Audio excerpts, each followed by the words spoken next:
Hey guys, welcome to my channel. If you're just watching this, my name is Jess. I don't usually make these kind of videos, so check out my other videos if you'd like. But I'm today going to be talking about a surgery I recently had. I got my tonsils out. It's called a tonsillectomy. I'm making this video because I watched a bunch of YouTubers kind of make a review on their tonsillectomy, and I found it helpful and interesting before I had my own, so I thought I'd share my experience if you want to watch it. So it's the 10th of September today. I had my surgery on the 22nd of August, so nearly 3 weeks ago. Today is the first day that I have gone without any painkillers, and I was just taking Panadol, which is just like people take it for headaches. It's not like an extreme painkiller. So the reason I had to get my tonsils out was earlier this year I had glandular fever for 2 months. I was really sick, and prior to that I had got tonsillitis at least 4 times a year, which is considered chronic tonsillitis. My tonsils just always got infected from when I was a kid. My old doctor refused to let me have my tonsils out.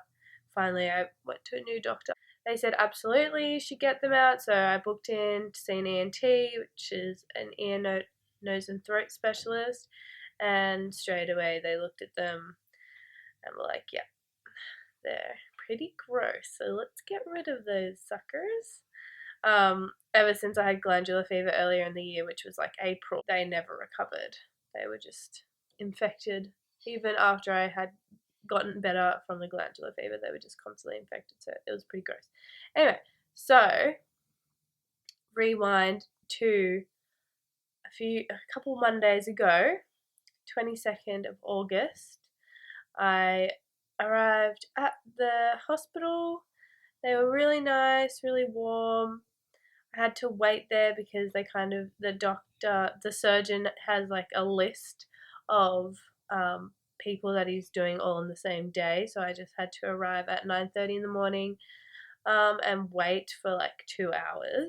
Probably about half an hour before the surgery, I was taken into a room. The nurse weighed me and asked me a few questions just to make sure I wasn't crazy. And then she gave me like scrubs and a gown to wear. So that was good. I had little booties and a gown and then like a robe over the back so no one could see my bum. And then I was just taken into like kind of like a little room, not a proper room, just like a curtain around with your own bed. And then I was just told to wait.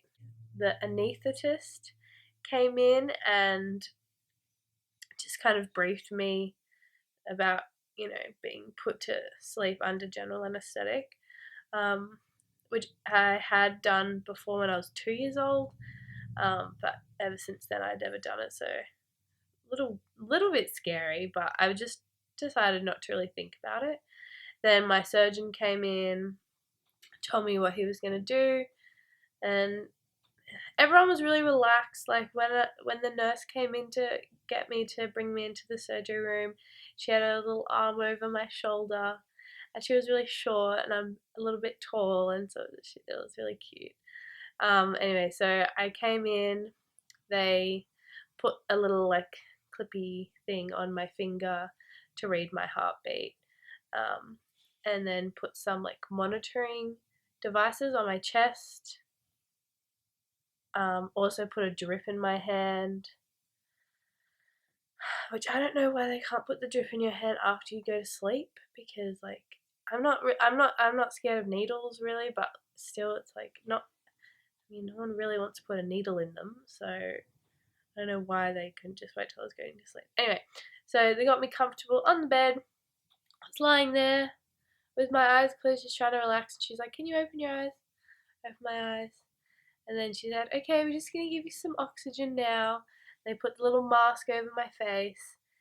And I genuinely thought I was just getting some oxygen. They're just like prepping my lungs. But no, that's when they go put you to sleep, and I guess they don't tell you you're going to go to sleep now in case some people freak out. They just don't know who's going to freak out and who isn't going to freak out. So maybe I shouldn't have told you that, but that's when you go to sleep. You don't have to worry because it's literally like out. It's the weirdest feeling ever because you're just like wide awake and then you go to sleep and you don't remember. So all I remember was her just saying deep breaths, keep your eyes open so they know when you go to sleep. And then that was it. So then I just woke up, which was like the weirdest feeling. I don't even know, I don't remember how long the surgery went for. I think it was around an hour. And it's the weirdest thing remembering you just falling asleep and then boom, you literally just like wake up. And I had 3 nurses around me and they were just saying, hello, Jessica, like just really like, so they woke you up calmly. Oh my gosh, it's so cute. They're so nice. I've seen some people's videos and they wake up. It's like those wisdom teeth videos where they're really like crazy and loopy and they don't know what's going on and like saying random stuff. But I don't know if they had more general anesthetic than I did or a different one. I don't know. Did not feel crazy. I knew exactly what was going on. I just felt like extremely tired and a bit slow. But my mind was completely clear. The nurse was like, do you want an icy pole? Like an ice block? And I was like, yes, please. And they'd given me painkillers while I was knocked out, and so I really wasn't in any pain. And she just gave me the ice block, and then like half out of it, I just ate the ice block really quickly, and then put the stick on the side. They made me have a sip of water. They took like my blood pressure, and then I fell back asleep for 2 hours because I was just so tired. Not everyone does that, but I just fell asleep. And then I woke up again. Lady came in, said, "Oh, you had a big nap." She sat me up. She got me another icy pole. Just like nice cold feeling on the back of your throat. And then she said, "We're gonna take the drip out."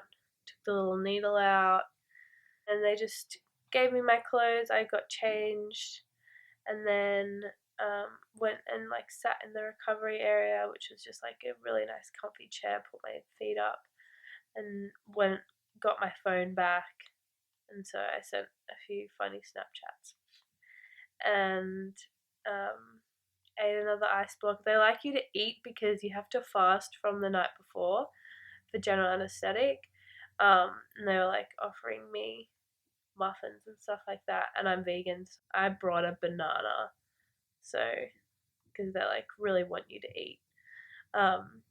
So if you do have food allergies or anything like that, make sure that you bring your own stuff or ask the hospital if they can provide you something, like prior to the surgery. And my dad came pick me up at 2:30, so I was at the hospital 9:30 to 2:30, so 5 hours. Was out of it for half of the time.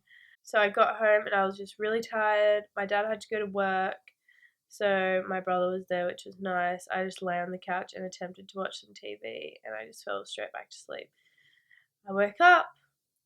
Still wasn't really in pain, so I still had like all the strong painkillers in me, and so I made myself like sandwich or something, and I ate actually not normally, but I ate pretty well the first night because I knew from watching prior videos that the pain does get worse and then you can't eat. So I was like, I'm gonna eat while I can. So that was day 1, Monday. Day 2, Tuesday, still pretty fine. I'm sorry, I have a list of the days. Day 2, Tuesday, I was a little bit weak, tired still, not much pain though, and I was fine really. I ate. Day 3, Wednesday, woke up, not good. This is what they call a pain spike, and everyone will get them. For some people it doesn't happen until like day 5. Some people it doesn't happen until like day 7. For me, day 3, worst day of my life. Oh my gosh, I woke up literally in so much pain. My throat was like, so many people compare it to like having cuts or like broken glass or razor blades in your throat. It feels like that. Worse, terrible. It was so bad. Like, I'm not gonna lie, be prepared. It freaking hurts. Okay? Another thing, they sent me home with endone, which is really, really strong painkillers, like prescription painkillers. I had an injury last year and I was giving them and made me really sick, like vomiting. And so I was scared that was going to happen, but I thought I'd rather feel a little bit sick in my stomach than be in heaps of pain. So I took them and I fell asleep and the pain went away and it was great. 3 hours later, vomiting, fever. Oh my gosh.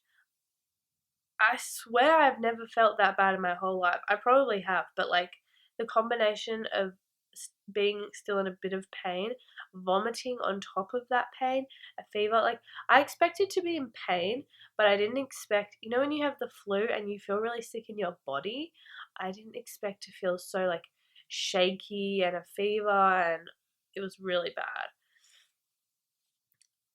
Apparently it's sort of normal. Like, that was pretty extreme reaction. It was a reaction from the painkillers, so not from the surgery, but you got to be careful with that stuff. Day 4, because I was in pain on day 3, I didn't eat really on Wednesday. Then on Thursday, I was still in pain.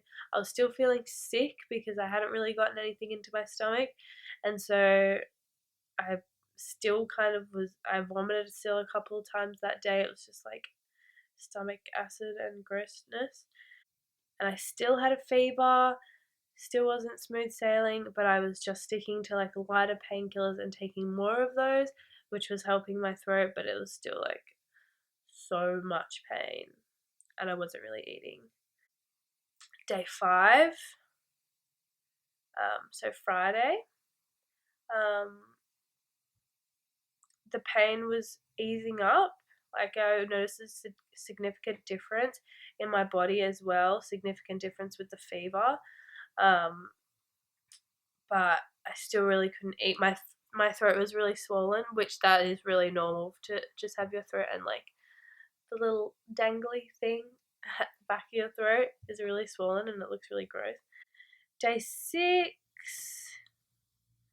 so Saturday, so literally that was exactly 2 weeks ago. My throat was really sore again, but I was feeling better every day in my body, which was like a huge relief, because a lot of the time the way I felt in my body, the weakness, the fever, the like pain, shaky feeling in your body, that was almost worse than the feeling in my throat. So yeah, but the throat was still pretty bad. I still really couldn't eat. Day 7, Sunday, yeah, still felt a bit better again. Throat was sore. Still didn't really eat. Then, day 8, which was the Monday after the surgery. So that's exactly a week, 7 days after the surgery. I felt better. Now, that entire week I stayed at home. I stayed in my bed. I stayed on the couch. I watched TV. I watched movies. I watched YouTube. I did nothing. So day 8 was my birthday, 29th of August. So, great birthday. It wasn't too bad. My sister is kind of like a little like ritual. Me and my sister go and get our nails done on our birthdays. Look at me, beauty guru right now. Hey. So I got my nails done. Just at our local mall. We like just went around, did a little bit of shopping, walked around. I felt well enough to walk around, but we ended up walking around for like 3 hours, which I shouldn't have done. And then we went out to lunch, and I had a bit of toast. And I would say that's probably, well, it wasn't toast, it was bread, because toast is like too sharp. And that was probably like the first proper food that I ate in 5 days. And then that night I went to my auntie's house with like my family, and there was heaps of food, but I couldn't really eat. My mum made me a vegan lasagna, which was so good. And I ate some of that because it was nice and soft and saucy. Um, and that's pretty much all I ate. But then that night, even though it wasn't like a crazy day, it's not like I'd gone for a run or like done anything crazy. Just going from basically lying down for an entire week and then walking and doing a few things. That night, I got home, so emotional. I was in so much pain. I felt really weak. And then on Tuesday morning, which would have been day 9, I had another kind of like mini pain spike just because I had like probably pushed myself a little bit that day. Um, Mind you, this week I thought I'd be able to go back to work. I was like, 1 week recovery, I'll be fine. No, I was still really run down. And seriously, do not push yourself because the next day you will just suffer and it will prolong your recovery for so long. Like, you've just got to rest. Tuesday night I rested, and then Wednesday morning, so day 10, I felt quite a lot better. I rested still that day. Thursday, day 11, woke up and I was still taking Panadol and Nurofen, just light painkillers, every couple of hours. On the 11th day, I felt like quite a lot better. And so my auntie wanted to buy me a birthday present, so we went down to the mall and I just walked around with her for only 2 hours, which was enough. But it was sometimes it's really good that once you start to feel better, is to get out and just go outside, take a little walk as much as you can handle, 10 minutes or an hour, whatever you feel, but still just take it slow and be gentle on your body. But it can actually just kind of like start to get your muscles and everything back into gear. And then pretty much the Friday, Saturday, Sunday last week, the end of last week, I was feeling a lot better, still in a bit of pain, still taking painkillers, but I was like feeling like really good. And then Monday, so it's Saturday today, just the Monday, 6 days ago, I was feeling well enough to go to work. Worked for a few hours. I've still been just taking up in shorter shifts and taking it pretty easy at work this week. Still taking Panadol, but feeling good, eating like pretty much normally. And then today, Saturday, no painkillers today, feeling good. A few things I'll add in is that when you come out of the surgery and like that first week, all the back of your throat where your tonsils were is all like white and like kind of pussy looking, but it's not pus. It's just the scabbing from the surgery, and that goes away. Like mine's like completely gone away now, and it looks all nice and just like pink and like my normal throat, and the swelling's gone down. Um, in the second week, I actually got a bit of a cough and I had to go on antibiotics for it, and that was just like an upper respiratory like cough. And if your tonsils are really infected, you'll get a lot of like toxins released into your body, and so it is kind of like I still, if you can hear, I've got like a bit of a blocked nose, but it's not like a heavy infection, and it was fine. I just took antibiotics for 5 days and I was sweet. The cough went away, but it did kind of like really hurt my throat and probably like prolonged the like pain a little bit, but it was fine. So that's it. I feel great now. It is so worth getting your tonsils out if they are causing you strife and pain and they're gross and they're always getting infected and they're always making you sick. Get them taken out. Your tonsils are a gland, so having an infected part of your body is like, it's kind of serious. Like, you need to get that shiz taken out. Just a few tips.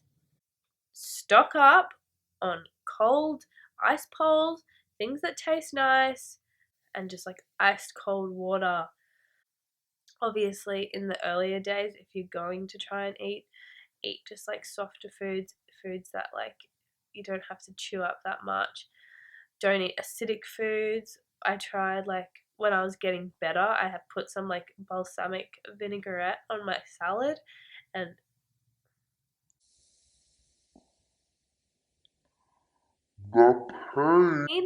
that acidic pain, it like stung so bad. So like avoid like lemony, tomatoey, anything like that. That'll just sting your throat. Just rest. Take care of your body. This is not like getting or having a surgery as a kid where your body will recover like that. If you get your tonsils out as an adult, be gentle on your body. Take 2 weeks off work.